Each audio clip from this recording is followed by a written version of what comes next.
ماہر القادری صاحب نے ایک نظم لکھی، دل نکال کے انہوں نے رکھ دیا ہے، اور جو الفاظ لکھے وہ کہتے ہیں کہ قرآن کی فریاد کے نام سے انہوں نے ایک نظم لکھی۔ کہتے ہیں طاقوں میں سجایا جاتا ہوں، آنکھوں سے لگایا جاتا ہوں، تعویذ بنایا جاتا ہوں، دھو دھو کے پلایا جاتا ہوں، جزدان حریر و ریشم کے اور پھول ستارے چاندی کے، پھر عطر کی بارش ہوتی ہے، خوشبو میں بسایا جاتا ہوں، جس طرح طوطا مینا کو کچھ بول سکھائے جاتے ہیں، اس طرح پڑھایا جاتا ہوں، اس طرح سکھایا جاتا ہوں۔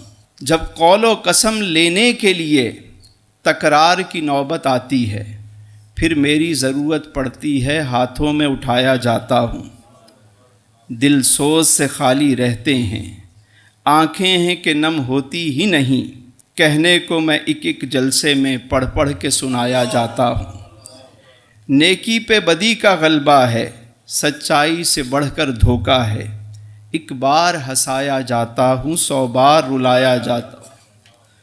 یہ مجھ سے عقیدت کے دعوے، شعر سنیے، یہ مجھ سے عقیدت کے دعوے، قانون پہ راضی غیروں کے، یوں بھی مجھے رسوا کرتے ہیں، ایسے بھی ستایا جاتا ہوں۔